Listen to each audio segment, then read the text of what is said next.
بسم اللہ الرحمن الرحیم۔ حضرت عمر بن عاص صحابی رسول ہیں، جلیل القدر صحابی، باکمال شخصیت، سیاسی مدبر، سیاسی بصیرت اور معاملات کو سمجھنے کی غیر معمولی صلاحیت، ایک بہادر اور سمجھدار کمانڈر، کمال فوجی مہارت اور حکمت عملی بنانے والے۔ ہم ان کی زندگی کے مختلف پہلوؤں کا احاطہ کریں گے۔ سب سے پہلے ہم ذکر کریں گے ان کے اسلام قبول کرنے کا۔ دوسرے نمبر پہ ہم آپ کو بتائیں گے کہ حضور پاک علیہ السلام کی حیات میں ان کے کارنامے کیا کیا تھے، اور تیسرے نمبر پہ خلفائے راشدین کے زمانے میں ان کی فتوحات کا تذکرہ کریں گے۔ آئیے سب سے پہلے ہم یہ جانتے ہیں کہ حضرت عمر بن عاص نے اسلام کیسے قبول کی۔ حیات الصحابہ میں حضرت عمر بن عاص کے اسلام قبول کرنے کا قصہ مفصل درج ہے۔ غزوہ خندق کا معرکہ ہارنے کے بعد عمر بن عاص قریش مکہ کے چند لوگوں سے مشورہ کرتے ہیں اور چند لوگوں کو اس بات پر راضی کر لیتے ہیں کہ مکہ میں رہ کر محمد کے دین سے بچنا مشکل ہے، کیونکہ اسلام تو ہر طرف پھل پھول رہا ہے۔ کیوں نہ ہم حبشہ کی طرف ہجرت کر جائیں، کیونکہ نجاشی بادشاہ ہمارا جاننے والا ہے۔ اگر محمد صلی اللہ علیہ وسلم کا دین غالب آ گیا تو ہم حبشہ میں نجاشی کے پاس ہی رہیں گے، اور اگر ہماری قوم جیتی تو ہم لوگ واپس آ جائیں گے۔ چند لوگوں کو اکٹھا کیا اور بہت سے چمڑے کے تحائف جمع کیے، کیونکہ نجاشی کو چمڑے کے تحفے بہت پسند تھے۔ بادشاہ کے دربار میں حاضر ہوئے۔ وہاں عمر بن امیہ محمد صلی اللہ علیہ وسلم کے قاصد بن کر حاضر ہوئے تھے۔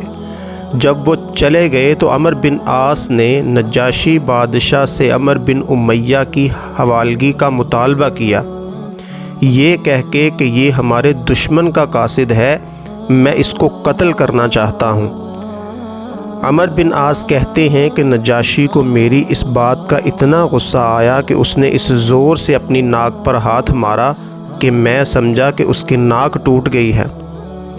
نجاشی نے کہا، تم مجھ سے اس آدمی کے قاصد کو طلب کر رہے ہو جس کے پاس وہی جبرائیل علیہ السلام آتے ہیں جو موسیٰ کے پاس آیا کرتے تھے۔ وہ اپنے مخالفوں پر ایسے ہی غالب آئیں گے جیسے موسیٰ فرعون اور اس کے لشکر پر غالب آئے تھے۔ حضرت عمر بن عاص وہاں سے نکلے۔ راستے میں ان کو ملے سیف اللہ حضرت خالد بن ولید، دونوں حضور پاک کی خدمت میں حاضر ہوئے اور اسلام قبول کیا۔ حضور پاک اور صحابہ کرام بہت خوش تھے۔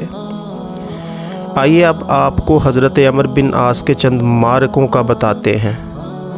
مکہ کے قرب و جوار میں بتوں کو گرانے کی بات آئی تو حضرت عمر بن عاص کو سوا نامی بت گرانے کی ذمہ داری ملی۔ سن 8 ہجری جنگ موتا ختم ہو چکی۔ رسول پاک صلی اللہ علیہ وسلم کو اطلاع ملتی ہے کہ قبیلہ کفا کے مشرکین مدینہ پر حملے کی تیاری کر رہے ہیں۔ وادی القرا کی مسافت مدینے سے 10 دن کی ہے۔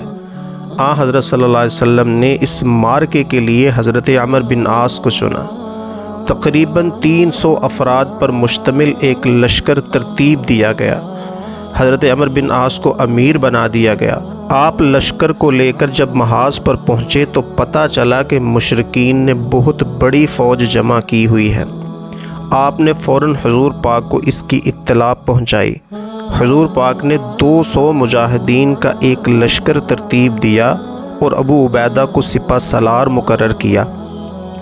اس لشکر میں سیدنا ابو بکر اور سیدنا عمر اور انصار کے بہت سے سردار بھی شامل تھے۔ اس معرکے کو جو چیز مختلف بناتی ہے وہ ہے حضرت عمر بن عاص کی سیاسی بصیرت اور جنگی حکمت عملی، جس کو حضور پاک نے بھی سراہا۔ آپ کی جنگی حکمت عملی کے 3 پوائنٹ ہیں۔ نمبر 1، آپ رات کے وقت سفر کرتے اور دن میں گھاٹیوں میں چھپ جاتے تاکہ دشمن کو آپ کی تعداد کا پتہ نہ چل سکے۔ سخت سردی کے باوجود کسی کو آگ جلانے کی اجازت نہ دیتے تاکہ دشمن کو علم نہ ہو سکے۔ جنگ جیتنے کے بعد دشمن کا پیچھا نہیں کیا تاکہ مجاہدین بکھر نہ جائیں۔ اس کے علاوہ ریاست عمان میں 2 بھائیوں کی حکومت تھی۔ حضور پاک صلی اللہ علیہ وسلم نے خط دے کر حضرت عمر بن عاص کو ان کی طرف بھیجا۔ حضرت عمر بن عاص نے اسلام کے بارے میں نہایت مدلل اور مفصل تقریر کی اور بہت حسن اخلاق سے پیش آئے۔ چند ہی دنوں میں وہ دونوں بھائی بھی مسلمان ہو گئے اور بہت سی رعایا نے بھی اسلام قبول کر لیا۔ حضور پاک صلی اللہ علیہ وسلم نے حضرت عمر بن عاص کو عمان کا امیر مقرر کر دیا۔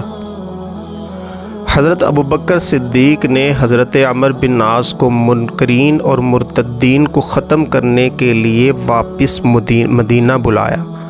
بعد میں دوبارہ عمان کا امیر مقرر کر دیا۔ رومیوں کے خلاف جنگ کے لیے حضرت ابوبکر صدیق نے ایک لشکر ترتیب دے کر فلسطین روانہ کیا۔ حضرت عمر رضی اللہ تعالیٰ عنہ کے دور خلافت میں حضرت عمر بن عاص کو مصر کے رومیوں کے خلاف جنگ کے لیے بھیجا گیا۔ مصر رومیوں کا گڑھ تھا۔ آپ نے رومیوں کو بدترین شکست دی۔ حضرت عمر بن عاص کو مصر کا امیر مقرر کر دیا گیا۔ حضرت عمر کے انتقال کے بعد حضرت عثمان خلیفہ بنے تو انہوں نے حضرت عمر بن عاص پر اپنے اعتماد کا اظہار کیا اور مصر کا خلیفہ برقرار رکھا۔ اگر آپ کو ایسی ہی انفارمیٹیو ویڈیو دیکھنی ہے تو ہمارے چینل کو سبسکرائب کریں اور ہماری ویڈیو کو شیئر کریں۔ ہماری ویڈیو پر کمنٹ لازمی کریں، آپ کی رائے ہمارے لیے قابل قدر ہے۔